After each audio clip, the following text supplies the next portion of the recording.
Hello investors, IPOs are back. एक दो नहीं, पूरे 3 आईपीओज खुल रहे हैं 11 से 13 दिसंबर तक। So let's do a quick review of all 3। First is Vishal mega mart. ये 8,000 करोड़ का इशू है जिसका प्राइस बैंड है 74 टू 78 रुपीज़। ये एक हाइपर मार्केट चेन है जो अपीरल, ग्रोसरीज, इलेक्ट्रॉनिक्स और होम अप्लायंसेज की वाइड रेंज सेल करती है। 645 स्टोर्स के साथ पैन इंडिया प्रेजेंस है इसकी, जिससे ये एक लार्ज और ग्रोइंग सेक्शन को सर्व कर रही है। ग्रोइंग पोर्टफोलियो है, फाइनेंशियल्स भी अच्छे हैं with consistent growth in revenue and profit. IPO की वैल्यूएशन भी फेयरली प्राइस्ड है यदि पीयर्स से कंपेयर करें तो। हाँ, पर एक इशू है थोड़ा कि एक कंप्लीट ऑफर फॉर सेल है। अगली कंपनी है मोबिक्विक सिस्टम्स लिमिटेड जो 265 टू 279 के प्राइस बैंड पर 572 करोड़ का फ्रेश इशू लेकर आ रही है, जिसे कंपनी बिजनेस ग्रोथ में और कैपिटल एक्सपेंडिचर के लिए इस्तेमाल करेगी। ये एक प्लेटफॉर्म बिजनेस है जिसका कंज्यूमर और मर्चेंट का 2 साइडेड पेमेंट नेटवर्क है, लार्ज कस्टमर बेस है और ब्रांड पर ट्रस्ट, ये कुछ स्ट्रेंथ है इसकी। वहीं रेगुलेटरी रिक्वायरमेंट और इंक्रीजिंग कॉम्पिटिशन जैसे कंसर्न्स भी हैं।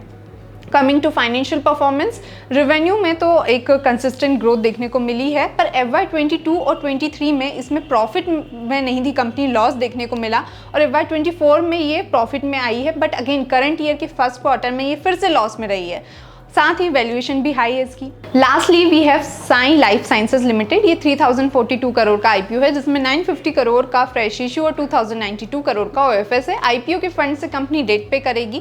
इशू प्राइस है 522 टू 549 रुपीज़। ये एक contract research development and manufacturing organisation है जो ग्लोबल फार्मा कंपनीज और बायोटेक्नोलॉजी फर्म्स को end to end service provide करती है across the drug discovery, development and manufacturing value chain. It is largest integrated Indian CRDMO। इसका large customer base और modern R&D infra है। Risk की बात करें तो extensive government regulation, fluctuation in exchange rate and pricing pressure from customers, ये कुछ risk हैं।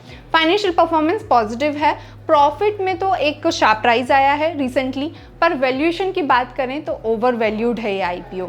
अब जब एक साथ 3 आईपीओज आ रहे हैं तो डिसाइड करना और मुश्किल हो जाता है कि कहाँ अप्लाई किया जाए। मुझे पर्सनली लगता है कि विशाल मेगा मार्ट और मोबिक्विक में अप्लाई किया जा सकता है। हालांकि यहाँ भी रिस्क तो शामिल है ही।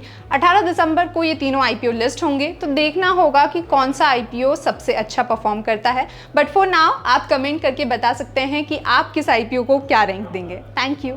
The content provided in the video is for informational and educational purposes only. It does not constitute or imply a recommendation to engage in any securities transactions or investment strategies. We do not provide personalized advice or determine suitability for individuals' financial needs. Please conduct your own analysis and consider your personal circumstances before making any investment decisions.